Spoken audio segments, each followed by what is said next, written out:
Hi, welcome to Chief for Yourself. It is great to have you with us today, wherever you are in the world at this moment. Our guest on this program was here a few years ago. Thomas M. Sterner is an author and speaker who has done speaking engagements around the world. He also happens to be accomplished in a number of things: musician, composer, licensed pilot, and recording and audio engineer, along with his athletic pursuits, things like archery and golf. And he has, too, I think, a very inspiring personal story about the power of intention. We'll get to all that in just a little bit. Thomas M. Sterner is the author of Fully Engaged, Using the Practicing Mind in Daily Life. Tom, last time we talked about your book, Practicing Mind, Developing Focus and Discipline in Your Life, and now we have Fully Engaged, Using the Practicing Mind in Daily Life. And I've heard you say your books don't really just start and finish. It seems like it's more of a continuum process. So I'll ask you, what prompted you to write Fully Engaged? Well, thank you for having me on the show. And what prompted me to write Fully Engaged was that when I originally wrote The Practicing Mind, I felt like I had pretty much covered everything I had to say on the subject. And what I really miscalculated was the response to the book, the reach of the book. I mean, the book is now in, I've lost count, I think 8 languages. It's being read all over the world, and people are contacting me all the time. And the question, I guess the only complaint I ever got was they wish the book was longer. And I felt like through conversations with people in coaching sessions and working with people in groups like corporate stuff and speaking engagements, through the Q&A sessions, people were basically asking the same type of question after reading The Practicing Mind. So I began to feel like I could add information to it. And it is, Fully Engaged really is a continuation of The Practicing Mind. I wrote it to be a standalone book, but at the same time, it could be considered another 7 chapters on the end of The Practicing Mind. The books flow together very well. And it's the same type of a format where I just basically share information through storytelling about my own life and people that I've worked with. So I was inspired to write it, and out of gratitude for all of the wonderful input that I got from people that have read The Practicing Mind.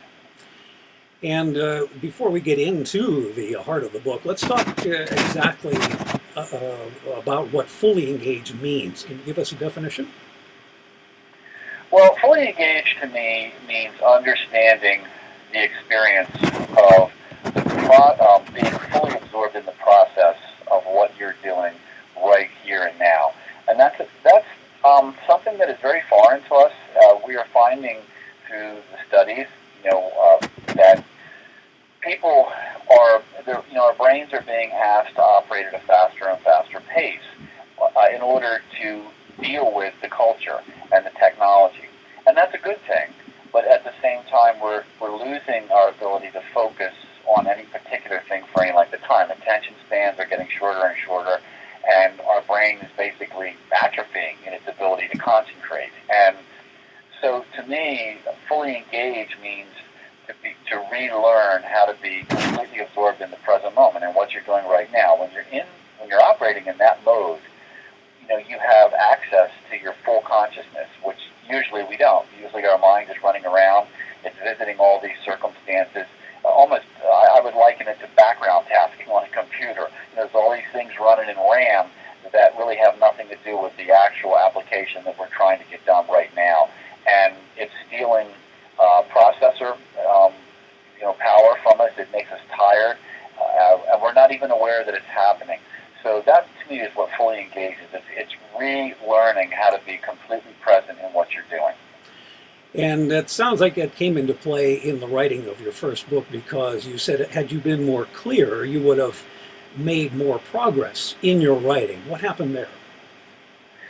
Well, in my writing, when I first started when I wrote The Practicing Mind, as I said, at that time, I put down what I had thought had covered the subject. And I talked about different areas of being, understanding process versus product, understanding the value of being more attached to the process of achieving a goal and not so much the product that you were 99% of our time in the process of achieving our goals. The moment we actually realize the goal is very short compared to the process that is involved in accomplishing anything.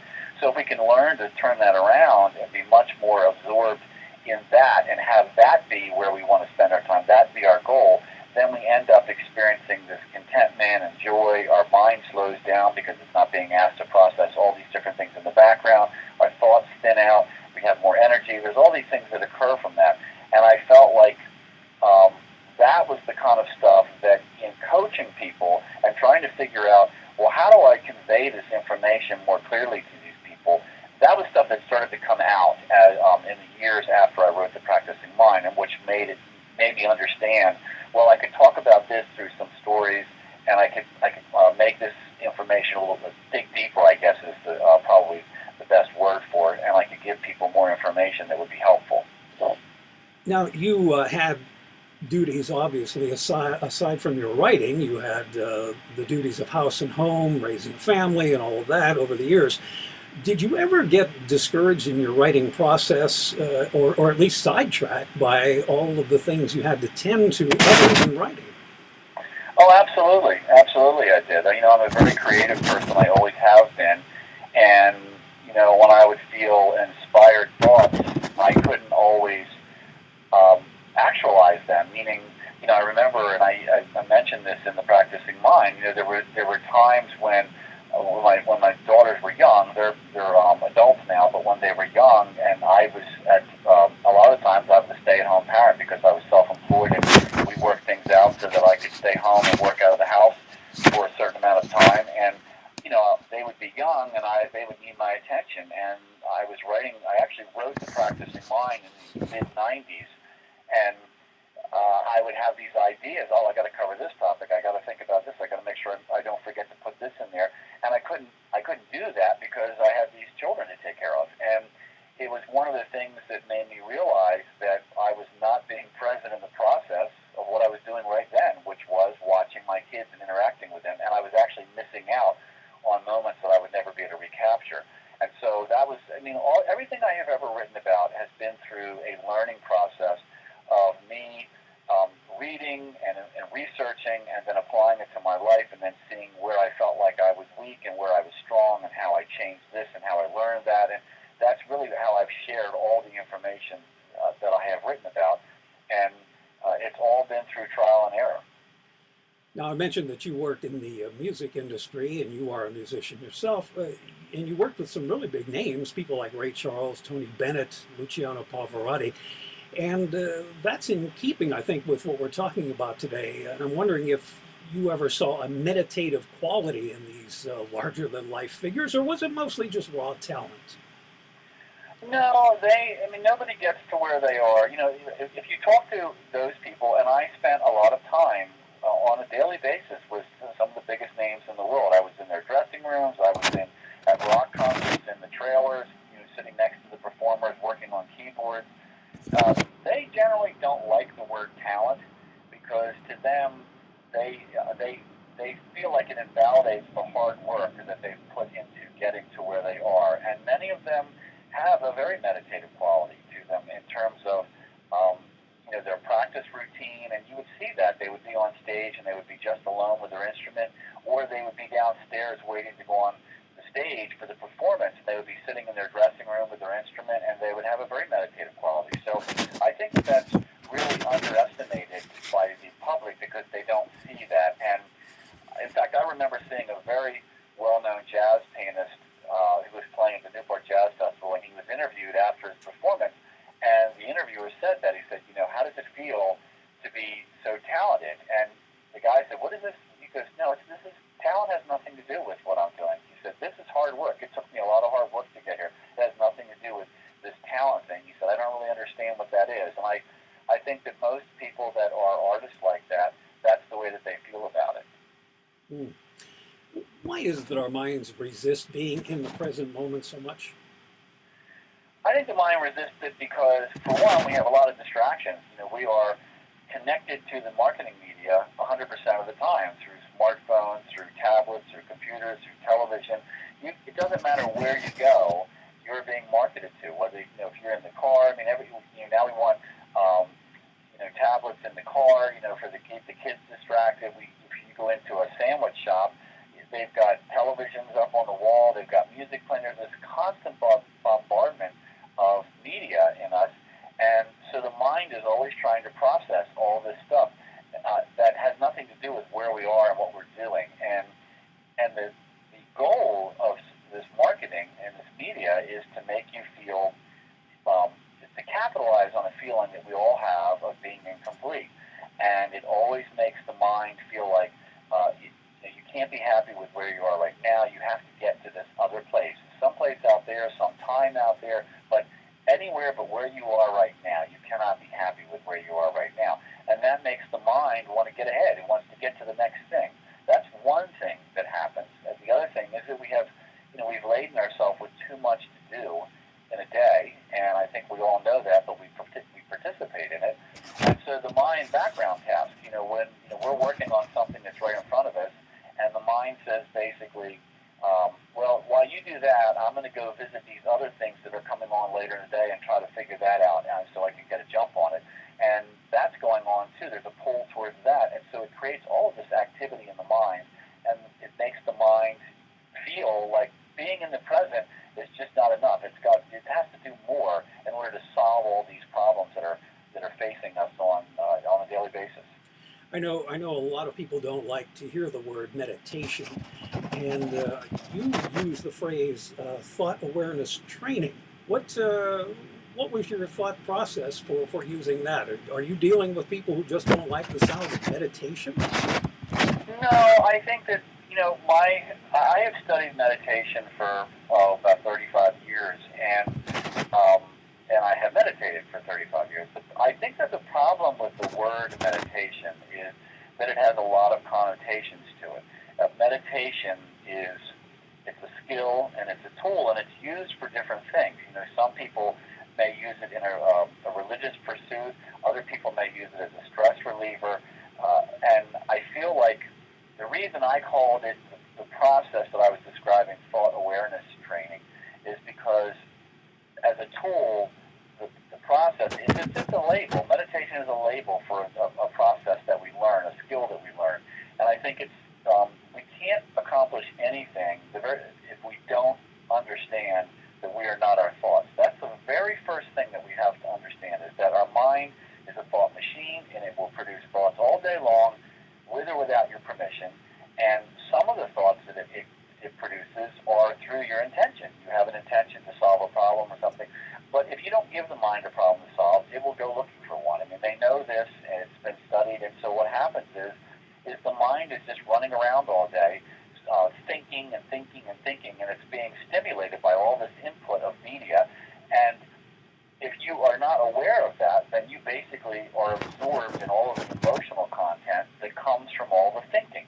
And if you were to say to somebody, what's the problem? And they said, I'm worrying. And you said, well, worrying is a thought. If you don't think, you can't worry. So because thought is the vehicle that moves you into the experience of worrying. If you have a thought, there's an emotional content in that thought, and then you experience that emotional content. So if you want to stop that, you can, but the very first thing you have to learn is to be aware of what is your mind doing all day without your permission. You can't change it if you're not aware of what it's doing. So that was the reason why I called it thought awareness training. The very first step is learn what your mind's doing. Learn to separate yourself and be more of a noticer, more of an observer of what your mind is doing. And in that moment, when you are in that position, once you are the noticer, then you have a choice. You have the privilege of choosing. This thought is productive. This thought is going to serve my happiness. This thought is going to take me where I want to go, or the other way. This thought is only going to make me feel bad, and then you have the opportunity to develop the willpower and the strength to stop it and redirect the mind. It's a training exercise. Now, as you said, you've been training for more than 30 years or meditating for more than 30 years, and I think I've heard you say you don't really like guided meditations. I'm just wondering what type of meditation it works best for you. Well, there's nothing wrong with guided meditations, but for thought awareness training, they really do not serve that purpose well because they require thinking. In a guided meditation, someone is saying, they're telling you, visualize this, think about this, put your attention on your left foot and feel that it relax. And it's all of this, it's guided information, so it's watch the mind. We don't want to be thinking. We don't want to create thoughts. We want to just watch the mind. So the two types of meditation that are most suitable for this are really the two oldest, which is just either watching yourself breathe or repeating a short mantra. And I tell people that if you want to use a mantra, a lot of people in the West prefer that because it is a thought. It does give their mind a bone to chew on, and that for some people may make the process easier. It doesn't matter what the mantra is. The mantra can be anything. It can be, I am still, I am happy, I like my daughter. It really doesn't matter. It's just a simple phrase that you can repeat over and over again. And you don't speak it with your mouth, you just hear it in your head. And the breath-based is, and for both of these, I should say that you sit in a chair, you want to remove any external stimulus as much as possible. Like you shut your eyes. You don't want visual things happening because they will create thinking. And it should be as quiet as possible because you don't want that input. You just want to shut all the external sensory off as best you can. It doesn't have to be a soundproof room, but you're trying to get internal with this. And then what you do if you're watching your breath is you just close your eyes and let yourself breathe normally. And the temptation is, because we always want to be in control, is to try to control the breathing. We immediately start trying to slow it down, make the breaths longer, and you need to let go of that. That's a little bit of a challenge for people when they first start. Just let go of it and let your body breathe. It doesn't need you to instruct it. If that's the one you're doing, if you're doing the mantra, then you just hear the mantra in your head over and over again.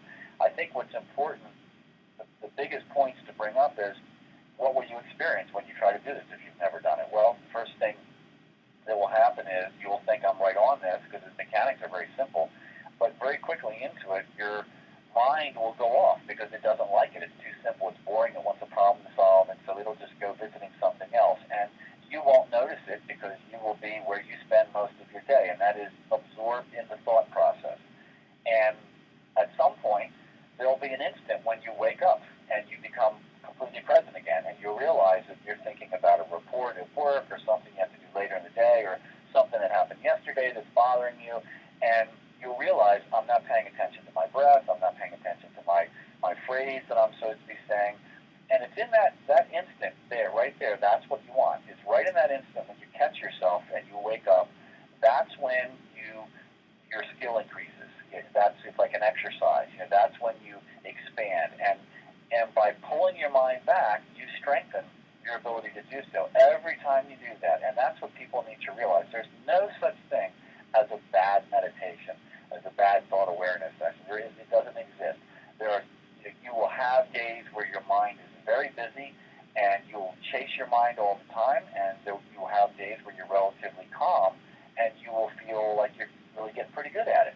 And that's because we tend to judge our progress based on how much we're chasing our mind, and that has nothing to do with it. In fact, I always find it amusing when people say I'm not good at it because I'm constantly chasing my mind, and my response is, well, you can't be chasing your mind if you're not noticing what your mind is doing, and that's the whole goal, is to notice it. So if you're always chasing your mind, it means you're very aware of what your mind is doing. And that will translate out later in just waking life, where you will start to notice, I'm having this angry thought, or I'm having this worrying thought. And that sense, I'm having this thought. You're not in the thought, you're having the thought. And there's a separation there that is profound because it gives you the opportunity.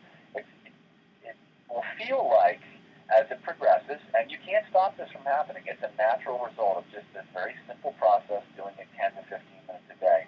What will happen is it will begin to feel like you're talking with someone and they're worrying, and they're telling you about how they're worrying. You're not worrying. You're just listening to them tell you about how they're worrying about something, but you're not experiencing their worry, and that's how it begins to feel, and that's the power that it begins to give you. It's so simple. It's free.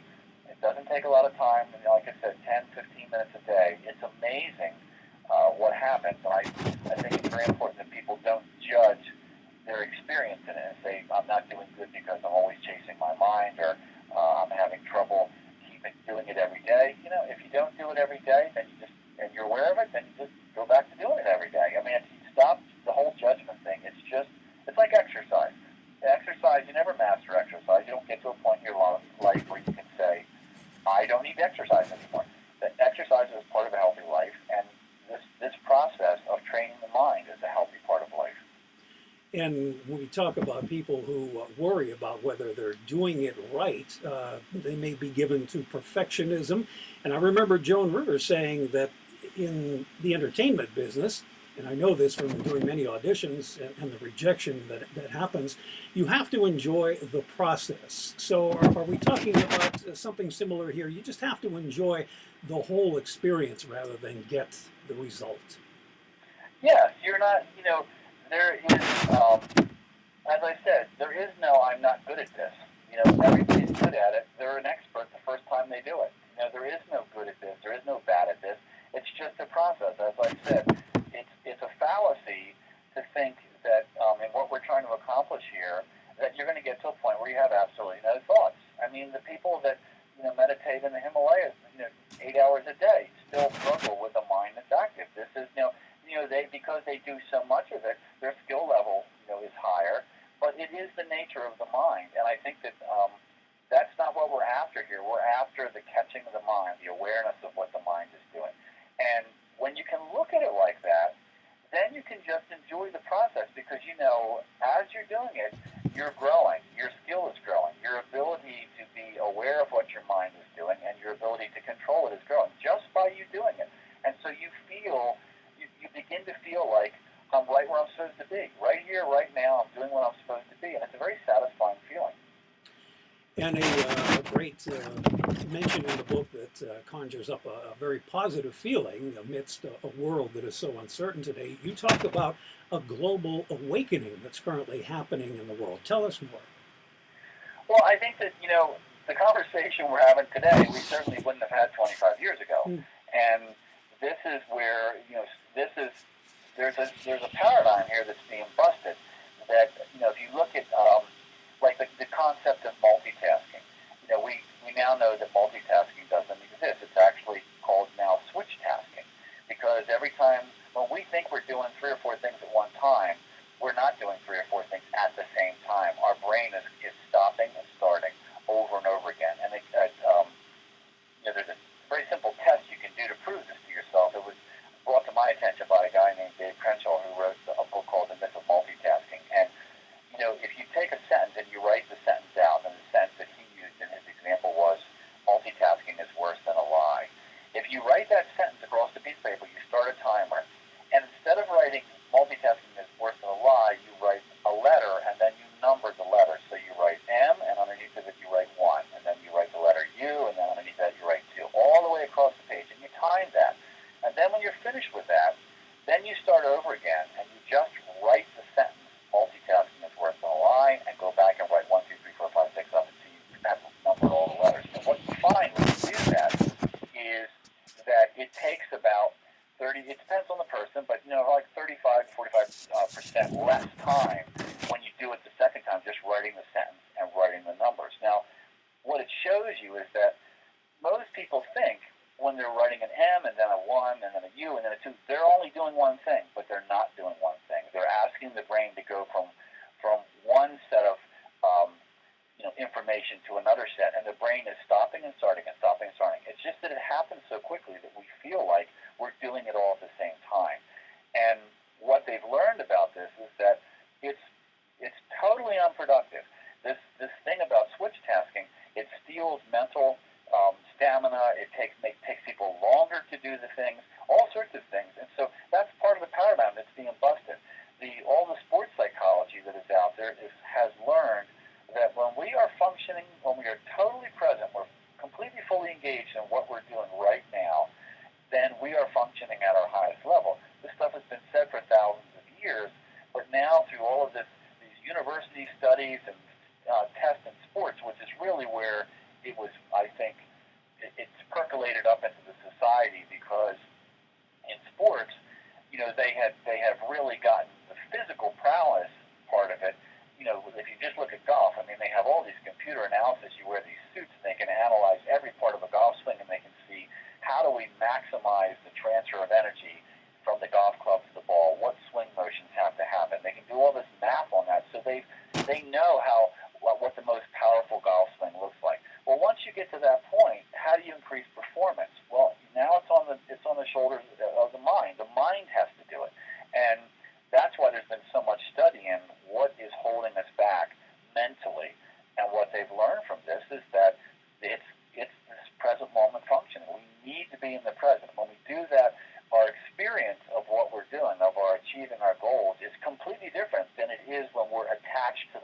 when we actually realize the goal. So these are things that have been all proven out. They've all been documented, and this is the transformation that's happening globally. It's becoming accepted, and that's the reason why we can talk about this on a show like this today, and people aren't going, what? It's being talked about in corporations. It's being talked about in sports. It's being talked about in ways of helping kids to focus better, ADD. All these different areas are looking at this this paradigm shift, and everybody's benefiting from it.